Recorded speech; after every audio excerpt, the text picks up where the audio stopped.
You're listening to Procurement 6, the weekly podcast from the team at Art of Procurement that summarizes this week in procurement in just 6 short segments.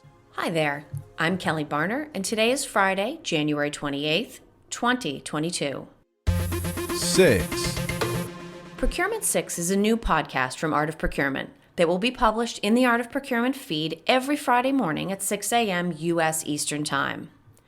Presented by a member of the Art of Procurement team, each episode will have 6 short segments that summarize this week in procurement. Segments will range from procurement tips to podcast summaries, from details of events to news or overviews of blog posts that have captured our attention this week. This week's Procurement 6 is proudly sponsored by Zip Intake to Procure. Zip is the world's leading intake to procure solution, one place for employees to initiate a purchase or vendor request.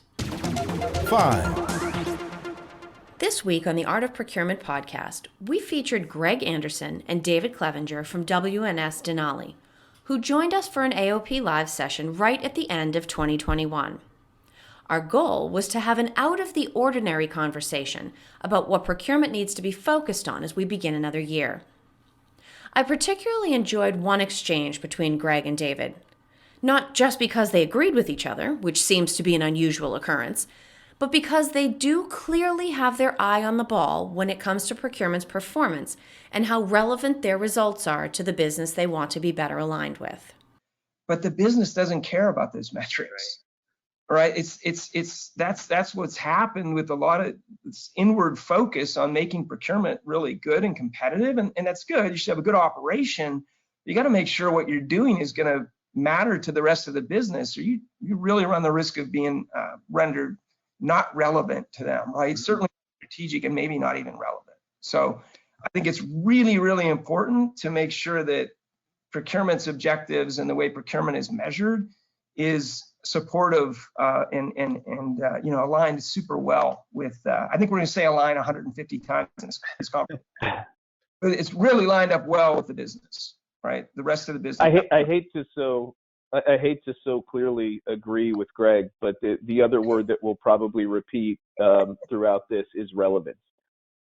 Is that I think one of the major factors is that those objectives that we talked about, or the traditional goals around procurement that we've discussed, are not necessarily relevant to the business, and sometimes they're incongruous, and that's really dangerous because when you lack relevance to that degree, you become really useless within the business and really difficult to work with, and that's when people start to avoid it. So even if you add in the digital enablers and you become more efficient and you become more effective, it's effective at what? Is it truly effective at something that's completely relevant to the business, or just to some of the traditional objectives that you've had within procurement? So if you are an expert in something that is irrelevant to everyone outside of procurement, are you really an expert? Not in this case. And this is something we need to constantly be checking ourselves on. 4. This week we shared a blog post that was originally released to our AOP insiders. Focused on how to create a winning procurement experience, I took this opportunity to reposition the idea of experience in my own mind and then apply it to procurement. Rather than thinking of experience as a byproduct of the other things procurement does, we should look at it as being a central deliverable, an end in its own right. We usually start by looking at savings, or maybe risk mitigation these days, but we don't usually consider the overall experience until after many decisions have already been made. Through experiential procurement, a completely different approach, procurement is no longer a process, a team, or a function. Experiential procurement creates a desired experience for stakeholders and suppliers first, and then addresses objectives like savings, risk mitigation, ESG targets, etc. The hardest part about making the switch from experience second to experience first is how we approach strategy and planning. This is a thought process transformation rather than a digital transformation, and it all starts with us setting a baseline for the current procurement experience. This is Procurement 6 from Art of Procurement. To get notified every time an episode is published, go to artofprocurement.com/subscribe. 3. We have partnered with Procurement IQ to dig into their treasure trove of over 1,000 indirect category intelligence reports, with new insights every Friday. And yes, I dug into that treasure trove and came up with portable toilet rental services. The buyer power score for portable toilet rental services is -0.2 on a scale of -5 to 5, with -5 signifying low buyer power and 5 meaning higher buyer power. This particular buyer power score suggests that although the category is close to being in a neutral position, a small advantage does go to the suppliers, although the supplier advantage is expected to grow over the next year. An interesting fact about this particular category is that unlike other spend categories that offer economies of scale for larger volume purchases, the total cost of ownership tends to be lower for buyers renting smaller amounts of standard toilets, but higher for buyers renting larger amounts of more upscale toilets. And if you're curious, upscale portable toilets include things like being trailer mounted or offering sanitary dispensers and sinks. Every category really does require its own expertise. 2. In other news, Starbucks, the $24 billion coffee giant, recently announced that they will double their annual supplier diversity spend from roughly $800 million in 2021 to $1.5 billion by 2030. They are just the latest company in a wave of others to make bold public pronouncements related to their ESG policies.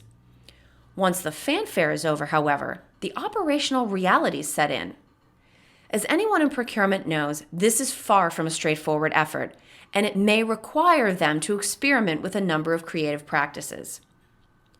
Starbucks may be looking at both their first and second tier suppliers to achieve this lofty goal, increasing pressure on themselves and their suppliers at the same time.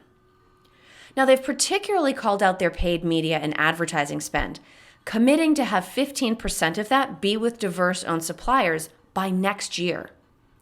And finally, with their global supply chain, they are talking about advancing supplier diversity globally, but of course that means different things in different parts of the world. So we will simply have to watch and see. 1. Are you ready for Aop Digital Outcomes? It is a brand new digital conference from Art of Procurement that will take place between March 8th and the 10th, 2022. Each day, for 2 hours, we are going to be taking a different approach to discussing procurement transformation and focusing on what matters most, the outcomes that those digital transformations deliver. Through the event, we'll focus on 3 key themes: driving strategy, speed, and scale. Register for free, and you'll not only get access to the live event, you will also be able to access all of the event recordings. On February 10th, Colin Glazier, Vice President of Solutions Consulting at Zip, and Joe Frederick, Senior Director of Procurement and Sourcing at Snowflake, will share their unique perspectives with us in an AOP Live session.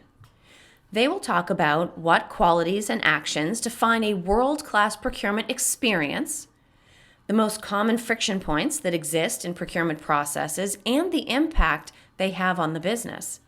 And then finally, how technology can help solve these issues, beginning with what people and process steps we need to focus on. Just go to artofprocurement.com/calendar to find out more. Let us know your feedback on Procurement 6 and share your stories for consideration at artofprocurement.com/contact. Thanks for listening. We'll be back next Friday at 6 a.m. U.S. Eastern Time. If you've enjoyed this pod, help us grow and tell your peers to search for Procurement 6 wherever they get their podcasts.